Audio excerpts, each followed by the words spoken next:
जय हिंद साथियों, स्वागत है आपका हमारे चैनल ट्रिकी जीके में।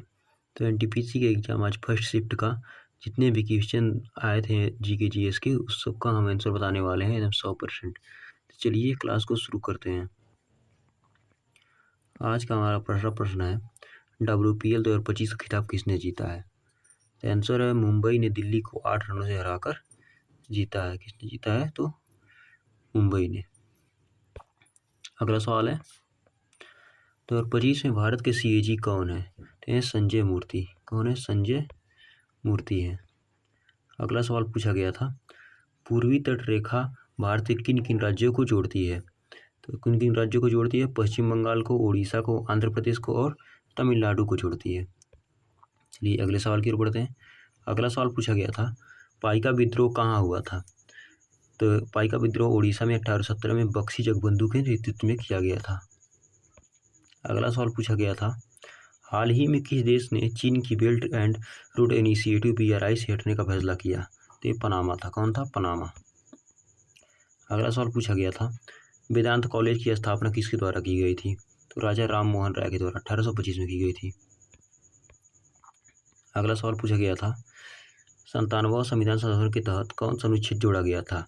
तो ये जोड़ा गया था भाग 9B, सहकारी समिति संबंध रखता है। अगला सवाल पूछा गया था, भारत में अंतर्जातीय विवाह को कानूनी रूप से मान्यता की मांग किन्होंने की? तो ये पंडित रमाबाई और राजा राम मोहन राय ने की थी। अगला सवाल पूछा गया था, इनमें से कौन सा एक रासायनिक अभिक्रिया का उदाहरण है?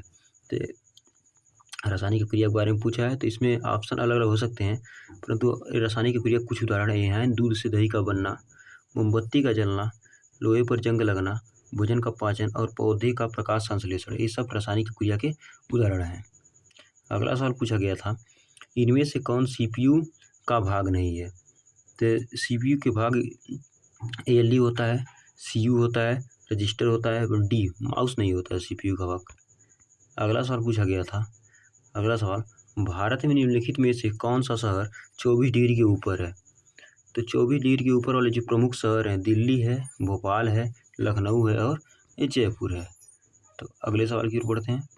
अगला सवाल पूछा गया था, दक्षिण भारत के मंदिरों में पाए जाने वाले सिद्धि जैसी आकृति या अलंकृत प्रवेश द्वार को क्या कहा जाता है? तो उसे बोलते हैं विमान या कलशम बोलते हैं। क्या बोलते हैं? विमान या कलशम बोलते हैं। अगला सवाल पूछा गया था, कंप्यूटर में वर्चुअल मेमोरी का प्राथमिक उद्देश्य क्या है?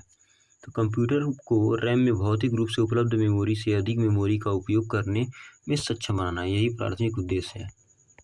अगला सवाल पूछा गया था, वर्तमान में झारखंड में किस पार्टी की सरकार है?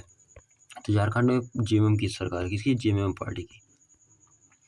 भारत में बेरोजगारी दर कितनी है? तो 3.2%। ये अगला सवाल हमारा पूछा गया था, 3.2%। अगला सवाल पूछा गया था, नवंबर 2024 में डेयरी मिशन के तहत हर साल नवंबर में कौन सा दिवस मनाया जाता है? तो मिल्क दिवस मनाया, 26 नवंबर को विश्व राष्ट्रीय मिल्क दिवस मनाया जाता है। अगला सवाल पूछा गया था, जेंडर गैप इंडेक्स 2025 भारत किस स्थान पर रहा? तो 102वें स्थान पर। किस स्थान पर रहा? 102वें स्थान पर रहा था।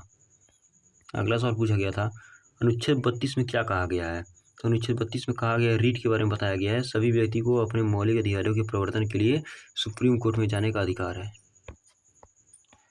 अगला सवाल पूछा गया था, साबरमती नदी का उद्गम स्थल कहाँ से है? तो ये साबरमती नदी का उद्गम स्थल है उदयपुर जिले के तेजपुर गांव के पास, अरावली पर्वतमाला, राजस्थान से। अगला सवाल पूछा गया, बस यही लास्ट क्वेश्चन है।